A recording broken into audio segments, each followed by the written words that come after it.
so much. It is wonderful to see so many of you here tonight. Those of you who have chosen to spend your evening with us. I'm particularly delighted to see so many Westmont students here, and I've noticed as well that we have several students that have participated in Westmont in Mexico, even as back as 2004, that have made a journey out from San Diego or Los Angeles. If you participated in Westmont in Mexico, just raise your hand so people can see you. Yeah, it's wonderful that you came to join us tonight. Well, we're going to share a little bit about why we created Westmont in Mexico and what we believe this program and others like it could do for students. First of all, about 10 years ago almost, Laura and I were the fortunate recipients of an Irvine grant, a very generous Irvine grant, which gave us the opportunity to build an education abroad program from the ground up. This was a very exciting opportunity for us.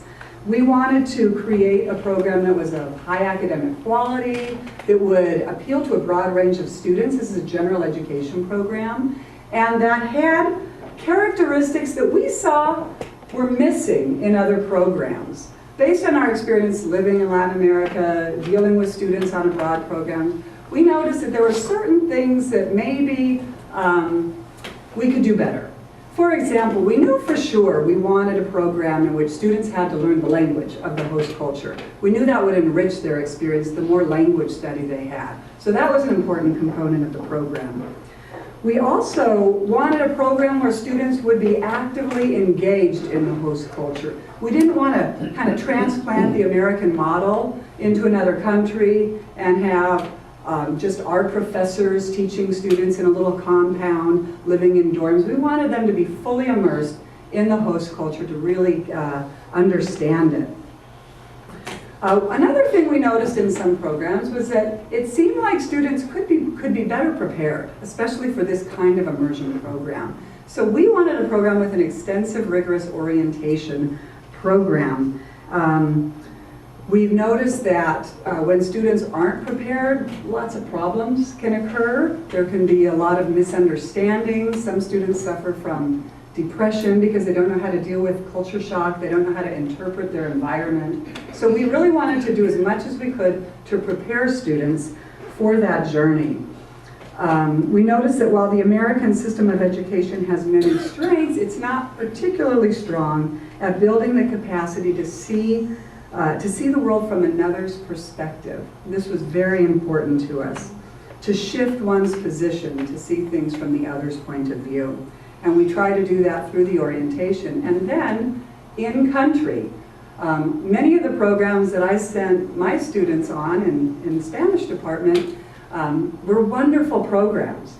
But they didn't have the component where students were able to process the experience while they were there. They had a great experience, they came home, but while they were home, all of a sudden, they realized maybe they didn't have that opportunity to really speak to somebody who could help them interpret and understand things that were happening all around them. So we wanted an intensive processing component in the country we were going to choose.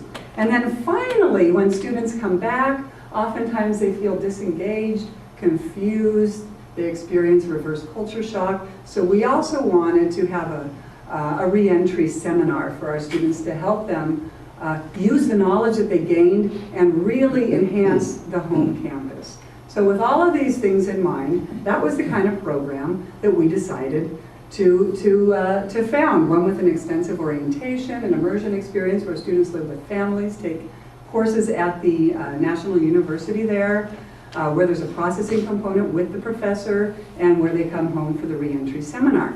But tell me, Laura, we still had the issue of choosing a country. We could have chosen any country in the world to do this kind of program. Why, Laura? Did we choose Mexico?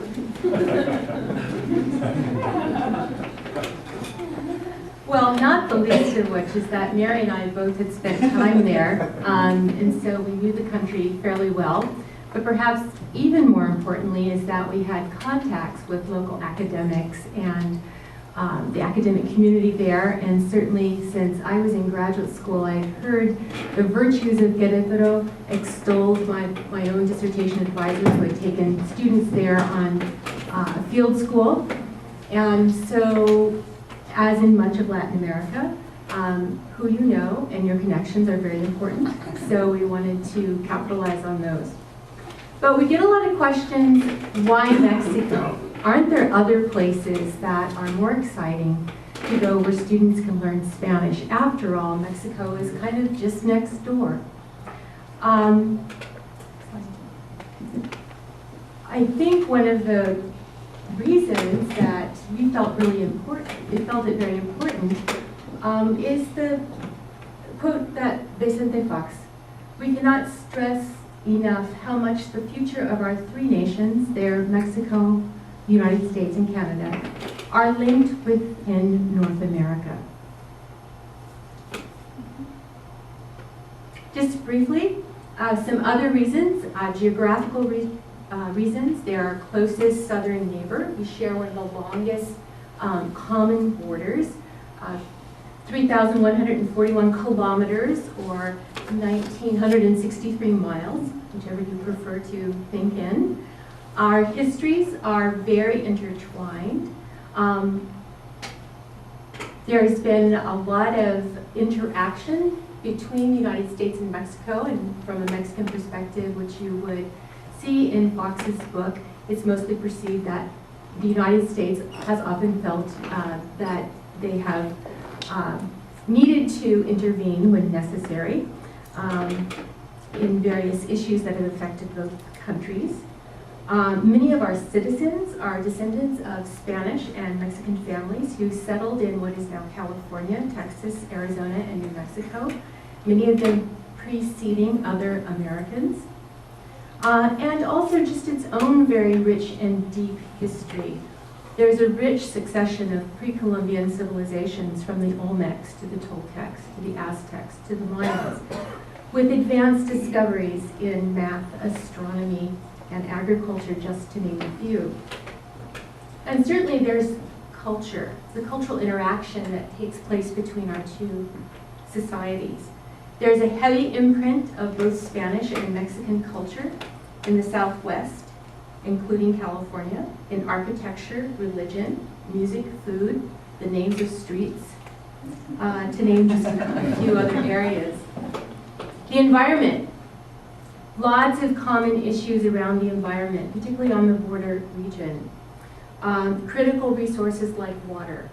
The Rio Grande and the Rio Bravo, depending on which side of the border you're looking at the river, has been a contested border region, both in terms of where the line is drawn, but also in terms of who gets what of the water there. Another major water issue has also been with the Colorado River, or the Rio Colorado, again, depending on which side. And an interesting fact about the Colorado River.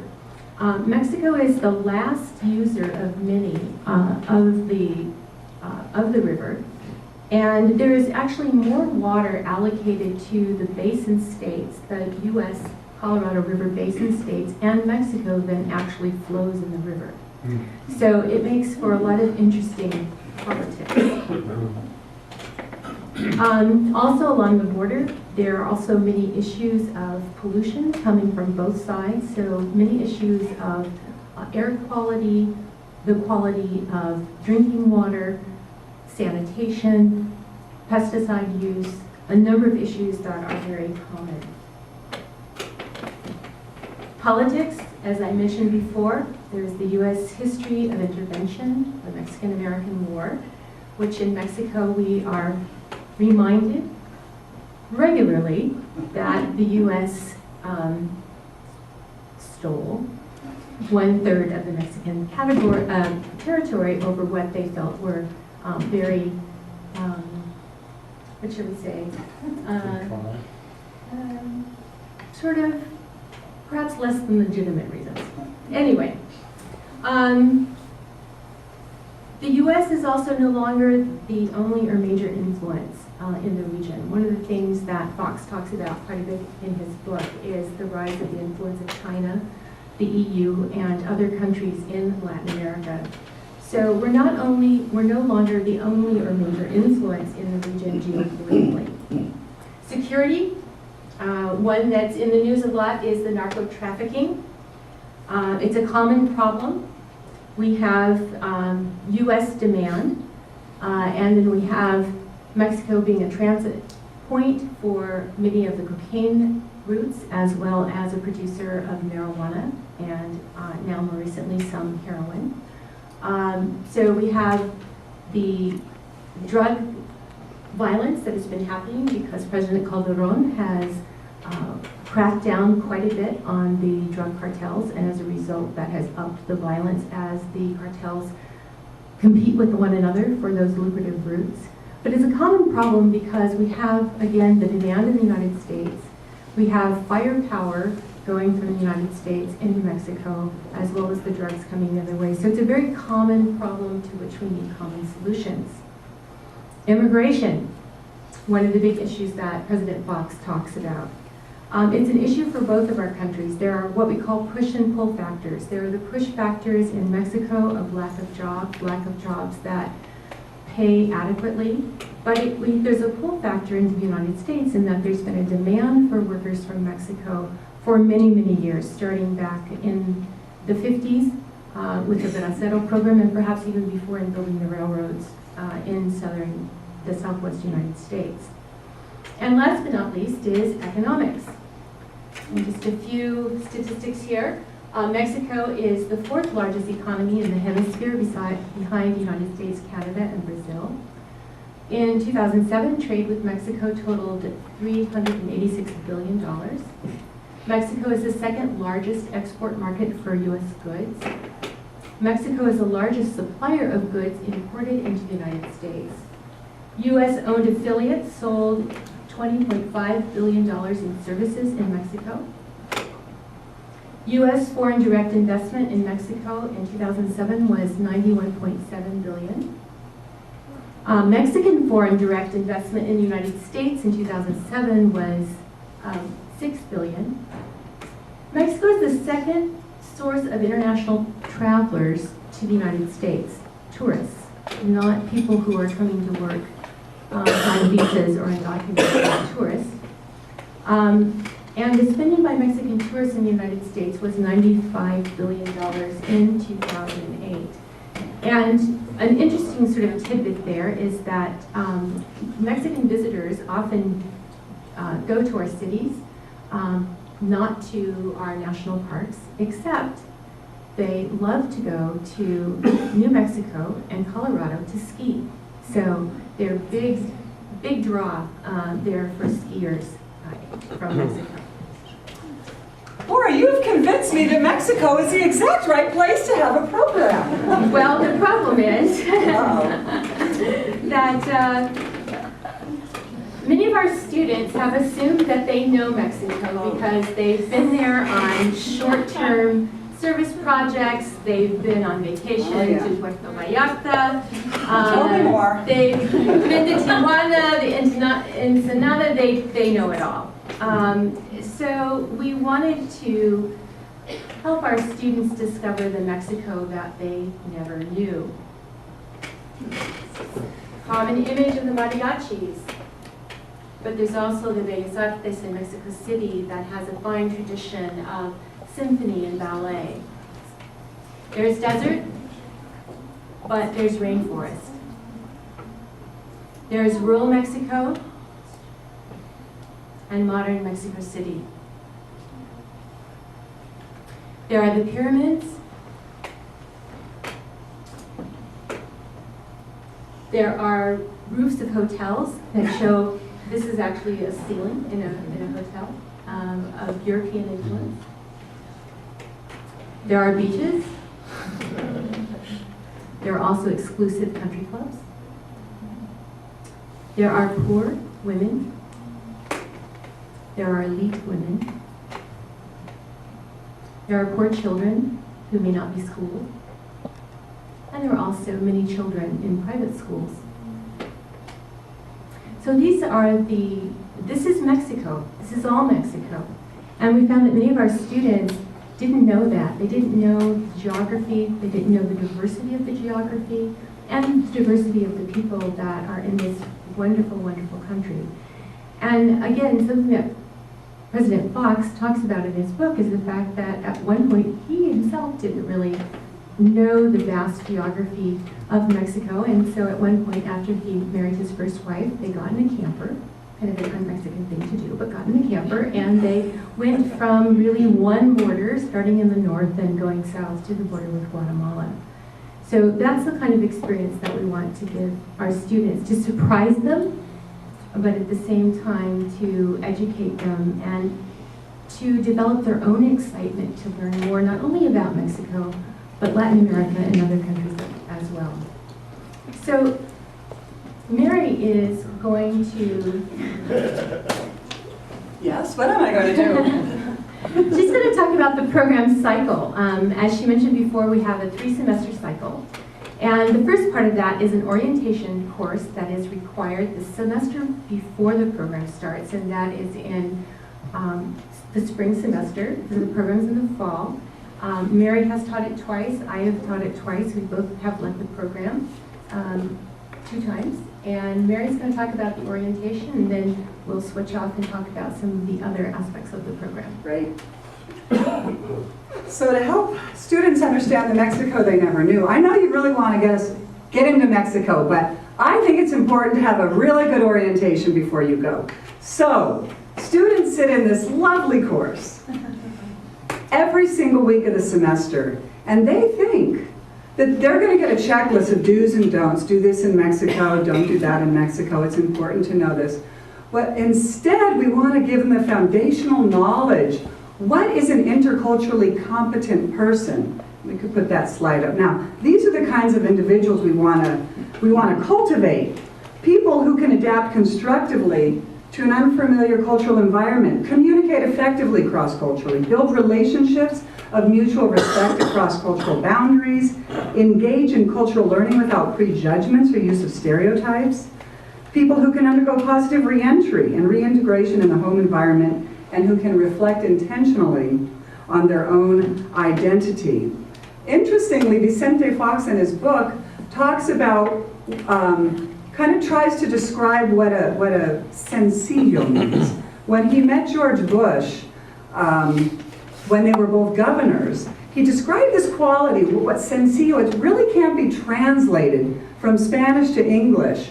But he says sencillo is to be compassionate, humble, loving, caring, sensitive, able to shoulder the burdens of another's soul. And he said Mexicans have seen this in many United States presidents, from Kennedy to Clinton. And when he met George Bush, he also described him in that way. And that's the kind of people we want to create, students who are sencillo, who have that characteristic. And there's another quote from Foxs that I thought was interesting. It says, you know, when you use a little Spanish, it shows a lot of respect, even if you don't know the language well. And George Bush, who he described as the windshield cowboy, you'll have to read the book. It's a fantastic book to read.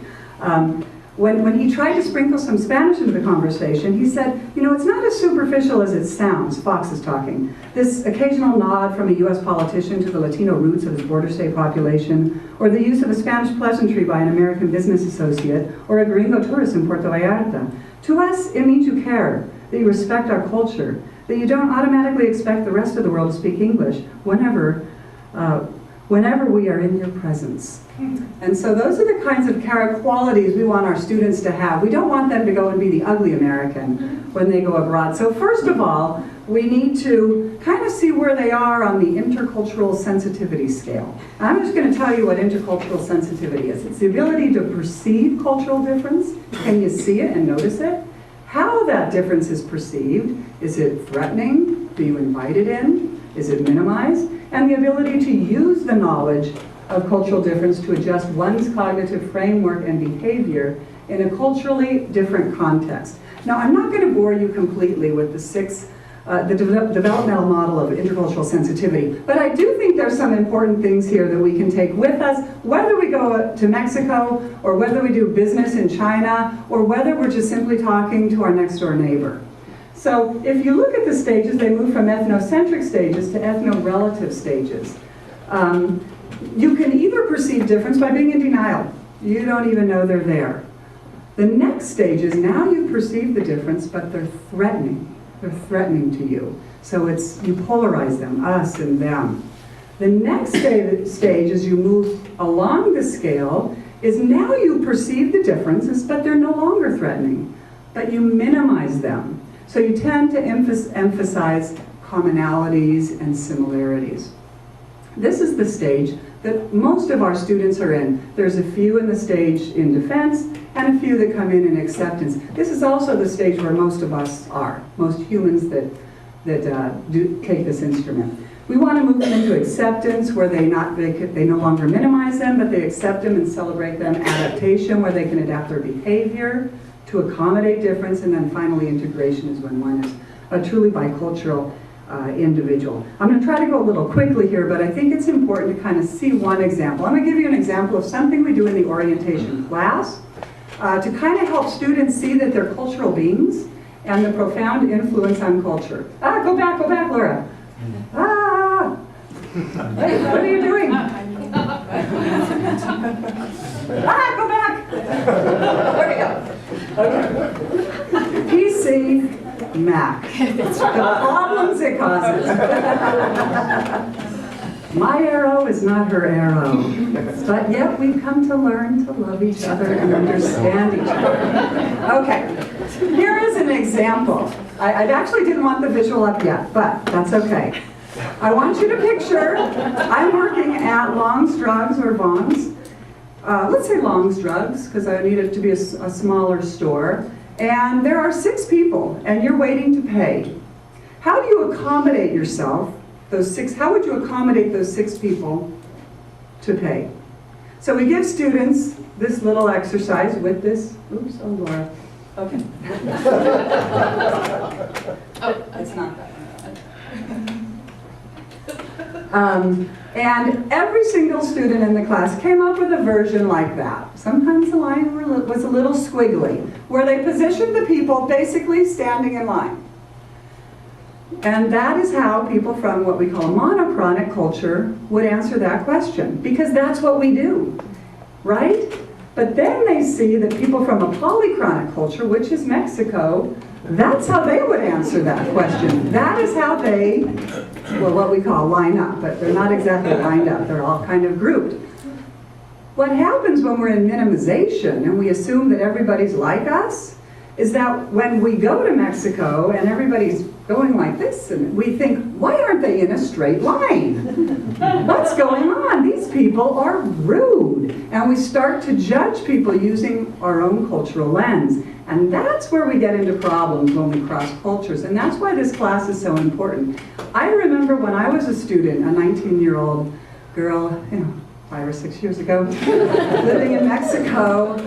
And this happened to me, and it took me, I was going to say, 25 years to put it together. It took me 5 or 6 years later when I taught the class to understand, actually 25, I was lying there, but it took me a while to understand. I remember very specifically standing in line at a stationery store and waiting my turn very patiently, even though I was watching the clock because I'm American.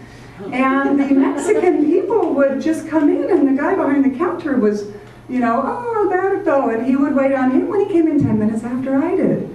And I said, oh, are you doing mine? I got you. And then he would do the next person and have a conversation. And I'm thinking, when is he going to get to me? And honestly, this happens so often without me understanding that there were cultural things at play. He wasn't being rude. I actually thought, and I'm embarrassed to say, that he was maybe racist or prejudiced against Americans, that he was purposely ignoring me.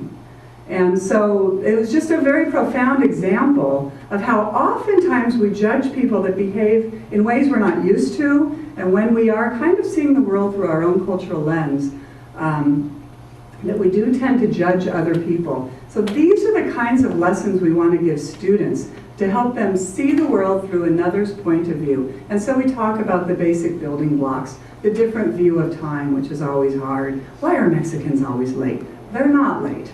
You're not supposed to arrive at the time they say, depending on the event. You know, things like that, or indirect and direct discourse. All of these issues we talk about in the orientation class, and I think I'm going to just skip ahead to one quote that a student who ended the class said in her final essay, "I never knew how deeply one's culture permeated into the choices one makes and the lifestyle one lives, mainly because I was unaware of how many of my own decisions have been dictated by the world around me. What saddens me is that I never thought of most of these things, like my goals in school, my family relations, friendships, as cultural because I assumed that, for the most part, this is how things were done all over the world." And she goes on to say that she actually thought that they were done incorrectly in other places. But then she came to understand that this is just the way things are done differently.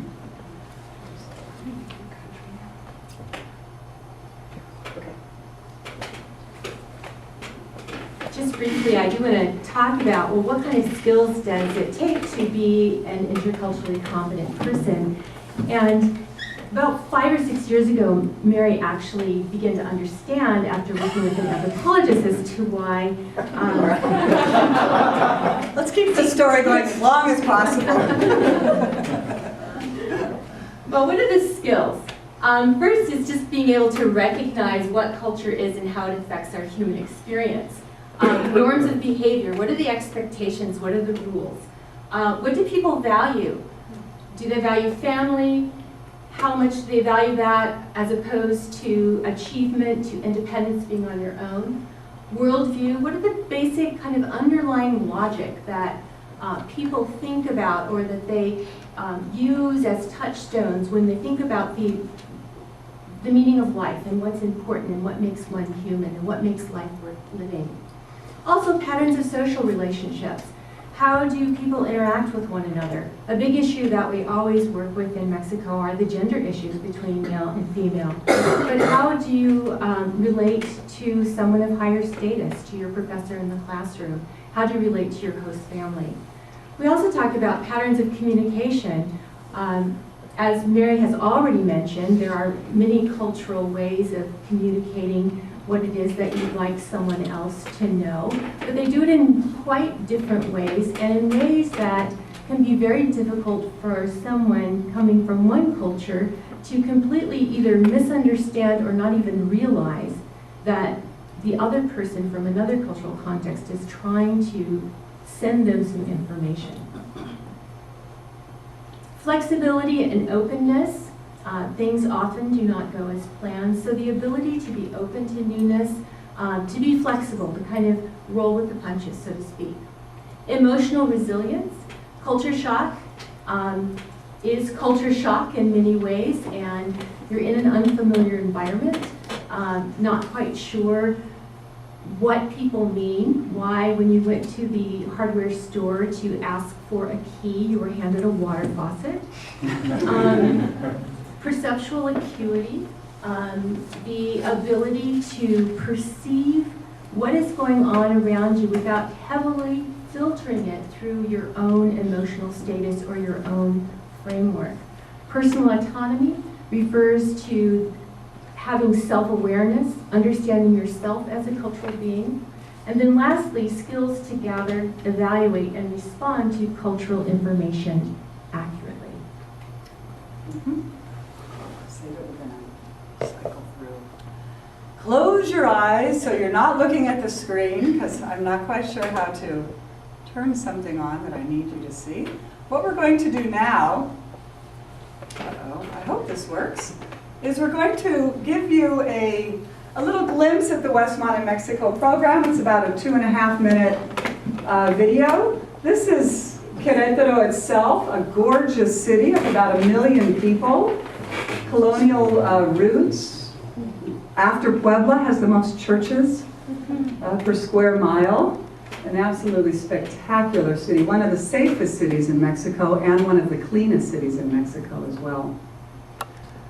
While in Mexico, students live with host families, and many students say that this is far and away the highlight of the experience. If those of you want to move, Mr. Lewis, if you want to stand up. They take all of their classes at the National University of Querétaro. This is a large public institution. They take their courses with Mexican professors. They have language courses, a history class. The art class is quite popular with the students.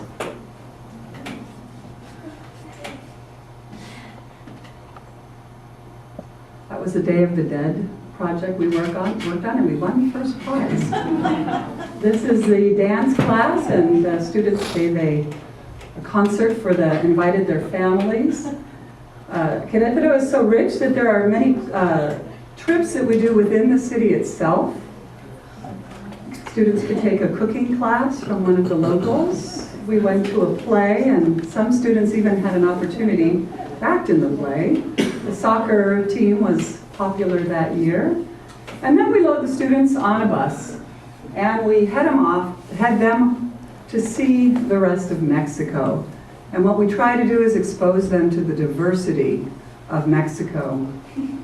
And I think in these slides you'll see just some of the places we were able to explore. This is in Michoacan, Santa Clara del Cobre, where they learned how copper is made. Colonial cities like Guanajuato, where we went down into a mine. The Sierra Gorda was one of the most popular trips. And there we saw the missions by Junípero Serra, Father Serra's mission. Some of our students thought they started in California, but they started in Querétaro, and he moved his way up into California, and they are spectacular, very, very different from the missions we have here in California. We did a lot of trips where we got to see the nature. This is an interesting surrealist garden in Gilitla by actually a British surrealist, a friend of Salvador Dali, sculpture garden. Oaxaca, seeing different indigenous zones, trying to get a better understanding of the Day of the Dead, and we'll talk a little bit about that when we're in country. That's in Querétaro itself. They pride themselves on having the largest altar in all of Mexico. That's built in the main plaza. We do a little trip to the beach because our Santa Barbara students really tend to miss the ocean, so we do try to have one trip where we kind of let the academic component kind of go. And that's an optional trip, Provost, by the way. And then there's Mexico City, where it's such a dynamic place. It is just always moving. Rich culture, that's in Maximilian's palace. The Plaza de Tlatelolco was very moving for many of our students. So that gives you a little glimpse of the program itself, the kinds of things we do. And Laura's going to come up and share a bit about how we structure the in-country program itself.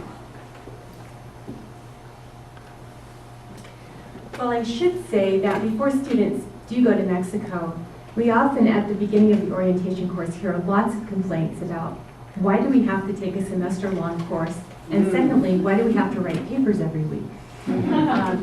Mary actually gives more than I do, but anyway. In country, we have another seminar that students take, and this is the only course that they take from a Westmont professor, from the American professor, and it's called Engaging Culture. And in that class, we do a number of things. We process the experience that our students are having on a day-to-day basis. We integrate the curriculum from the other courses together.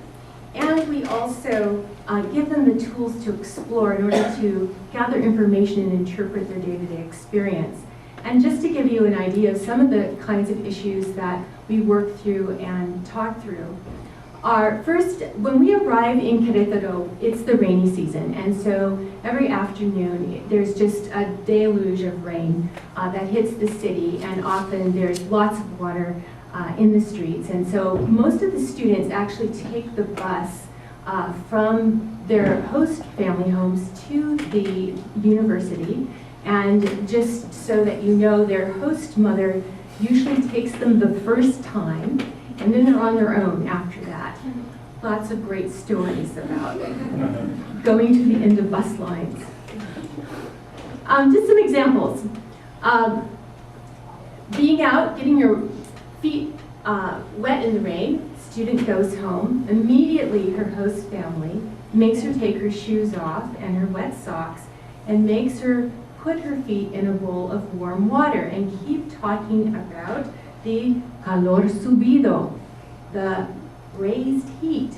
And it's one of those things where you understand the words but don't quite get the concept. What's this raised heat? Well, one of the things that we're able to talk about in class, and as an anthropologist I always have an article for everything cultural, we talked about how in much of Latin America, but Mexico in particular, the folk medicine is based on humoral medicine that came from India to the Greeks, to the Moors, to Spain, and then to Latin America. But basically it's this idea that you have to maintain hot and cold states in balance in your body. So the warm water was again to sort of balance, to bring the heat down in a sense that had been pushed up by the cold water that the students had gotten into when they got their feet wet. So that's just one example of the kinds of issues that come up. Another issue that comes up is many host mothers tell their students that they are widows. One of the things that Foxs talks about in his book is about how in Mexico we don't really use the word divorced because the Catholic Church doesn't approve of divorce, and so people will use the euphemism of being separated. Well, our students find that many of their host mothers, interestingly enough, are widows. And students often find, after a while, finally sitting around the dinner table with the host mother and the children say, "Mom, quit talking about Dad like that, he's not dead." And she says, "Well, he's dead to me." And so what we spend time doing is talking about how, in fact, kinship terms, how you talk about people who are relatives or not, are actually used very differently in Mexico. In other words, they denote a biological relationship, but they're also used in terms of what the actual social relationship is. So, the husband's dead, therefore she's a widow. Another issue that comes up are the piropos, or the catcalls, that we always have to deal with a lot. And we spend some time talking about what to do, what not to do, not to respond. Some of them are quite poetic, some of them are not so poetic. And we talk about what it's about, that there's an aesthetic going on there, that most of the time it's about the guys trying to show other guys that they just maybe might get a response from a girl, etc., etc. But one of the things that we also do in this class is we have what's called the question assignment, and that's where students identify a burning question that they have, that they then go and have to gather information, talk to their host families, talk to a teacher, talk to another student at the university, talk to a store clerk to try and find the answer to it. So one of our students finally, a young woman, asked her host father, "Why are there all these piropos all the time, all these catcalls?" And his response was quite surprising. He said, "How would you ever know that you're beautiful unless someone tells you? Do you just walk around in the United States feeling bad about yourself, thinking that nobody cares because nobody says anything to you?" So she was quite surprised to get that response. Well, all of these things of not understanding, of having these piropos, of having your mother telling you they're a widow when they're not really, gives a sense of disorientation that causes culture shock. And so this is a part of the processing that we do. And Mary has a couple of incidents that she's going to talk about. I'll just share one. I think I'll put it first in the context of teaching a culture class to a student who had gone abroad, not on Westmont in Mexico. And when we were talking about direct and indirect communication styles and how For example, in Spain or in Mexico, they tend to communicate very indirectly. So they wouldn't say no to a yes/no question. That would be rude to say no. So they would answer in a different way where they believed they were communicating no. If you were listening and communicating in the same style, you would understand that, well, what do you think? Do you think it's a good idea? Means no. So a student said, as we were learning this, the student actually got tears in her eyes. And she said, oh my gosh, I now understand what happened with my señora. And she had asked her Spanish señora if she could invite a boy from school home to study. And in Spain, you don't do that. You don't, the home is very private in Spain. It's very different in Mexico, but in Spain you don't do that. And rather than saying, no, that's not acceptable, she answered in an indirect way. Well, the student, when mother kept saying, well, do you think it's a good idea? She said, yeah, I think it's a great idea. Are you sure? Yeah, I am. So Bob comes over, and the señora is angry for about the next 3 months of her time in Spain because she feels very disrespected by the student because she felt she communicated more than clearly to the student, and the student was disrespecting her. The student, on the other hand, didn't understand what was happening with the señora and started thinking, all Spanish women are cold and they're mean and they're not very inviting. And the same thing happened in Mexico, and I believe it was to this young lady right here. And I hope I'm remembering the story right. But this is what having a seminar where students process regularly, this is the great advantage. This student waited 6 months to learn, no, her señora wasn't angry at her. She was hurt that the student wasn't listening and wasn't respecting. Steve came and she said, I don't know what's happening. I asked my señora if it's okay if I don't have breakfast at the table that do you remember this? I remember it like it was yesterday. Because you were really perplexed and you said, I told her, I'd rather sleep than have breakfast, which I have to agree, I would so much rather sleep than have breakfast too. And so you asked the señora, is it all right if I miss breakfast? And the señora, rather than saying, no, it's not all right, she said, well, what do you think? Do you think that's okay? Am I remembering a different person? Okay. And she said, well, this went on, and she goes, I didn't understand that. My señora every morning gets up at like 6 and bangs pots and pans outside my window.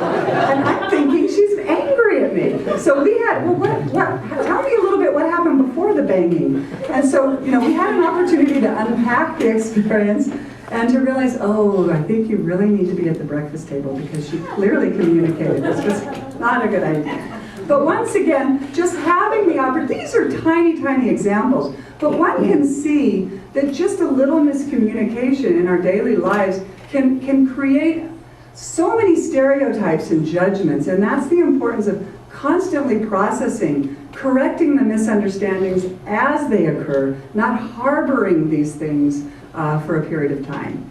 I'll just share that one.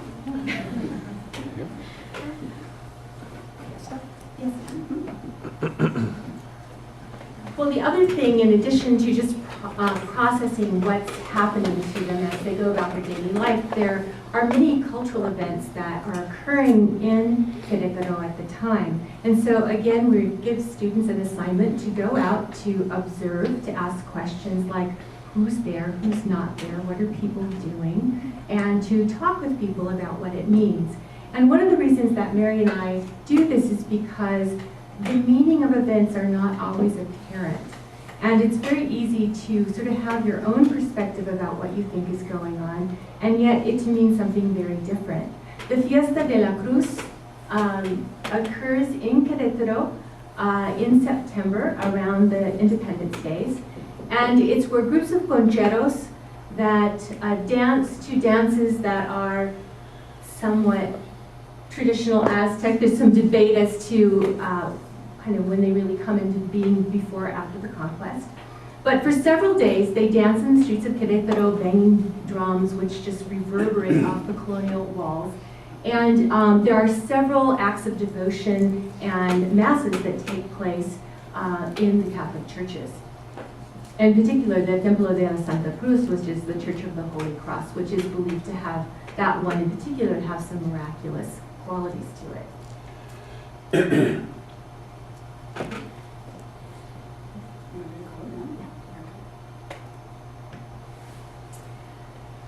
So we sent students out to do some participant observation. And we say you've got to go and you've got to spend some time observing this event. So one student wrote in her paper a reflection of it. And this is an example that we share with you because it's one in which the student observes, realizes that she's feeling uncomfortable, not quite sure what it means, but is willing to withhold judgment until she knows a bit more about it. So here she says, as I stood in the Templo de la Santa Cruz, I began to feel trapped, as if there was no way out. Directly after my entry into the beautiful and ornate building, a string of Aztec dancers followed that seemed to never end, completely blocking the entrance into the structure. For some reason, I felt utterly awkward, completely out of my natural environment.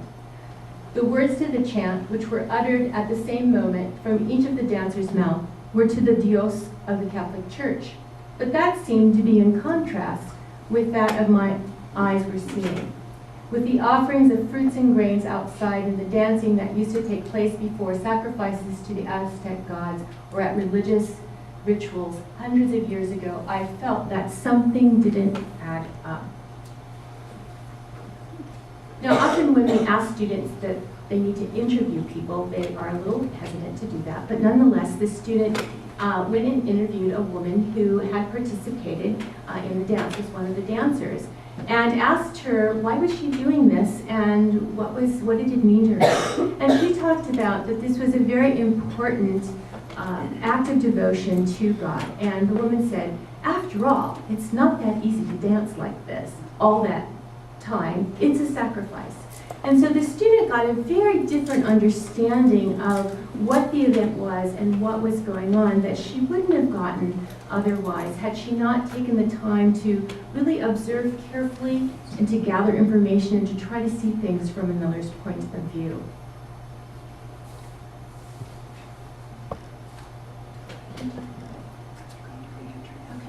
Okay.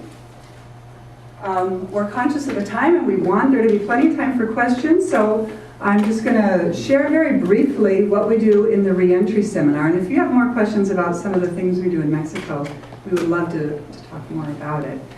But when students come back, a lot of times they realize that they're still in a state of process. And they're still trying to put the experience together. And a common thing with students who come back is they tend to disengage, they tend to feel isolated or that their peers don't understand them. Almost all of them experience reverse culture shock. I know I certainly did when I got back. It's a difficult time to readjust to the culture, to being home, when home seems pretty different, especially coming home after the fire, I have to say, was particularly hard for the 2008 group. All of a sudden, things were very, very different. And the construction as well. The way you walk to a certain place just didn't make sense. And that contributes to a lot of anxiety for students. So what we do in the Reentry Seminar is we give students an opportunity to process their reverse culture shock. We really want them to engage in the home campus. We have them, for example, talk about what are those kinds of things that you have to leave in Mexico? What must be left behind? And what can you take with you? So clearly you can't bring Querétaro in your suitcase, and you can't pack your host family, but you can bring the knowledge that you've learned and engage in those courses that have excited you. You can keep those connections with your family. We talk about the importance of maintaining contact with those people that have made an influence in your life, that have had an influence in your life. We talk about just sharing who you are and learning more about those issues that inspired you. Students that come home make a learning contract where they say, I don't want to lose my language skills. That might be one thing. So what am I going to do to keep that up? And they promise to do certain activities. You don't need any skills. Oh, that's a good one. And so they promise to do certain activities so that they're held accountable, so that they don't lose that. A lot of students say, it feels like a dream, like I'm going to lose this wonderful time I had. A lot of students become inspired by an issue that they want to learn more about. Immigration was one of those issues in the 2004 and the 2008 group. So they came home and they committed to reading the newspaper, the Mexico City newspaper, the Querétaro newspaper, on a regular basis, to doing a research project, to taking a course they might not have ever considered taking. So these are the kinds of things we want them to do. We want them to give them an opportunity as well to share their experiences. It's so important for students to have a forum to talk about their time abroad, and oftentimes people really don't want to listen as long as you want to talk about, you want to look at the slideshow I put together of my trip to Florida? It's like, please, no. So we want to pair them with students who are interested. So we have our returning students work with the students who are going. You have a captive audience, and you're giving the returning students an opportunity to share. We do lots of other things in these courses, and we have found really that students have returned with open eyes, ready to engage the world, to share their knowledge, thirsty to learn more, and they really return transformed and ready to transform not just Westmont College, not just the community, but really the world around them. So thank you very much, and we'd like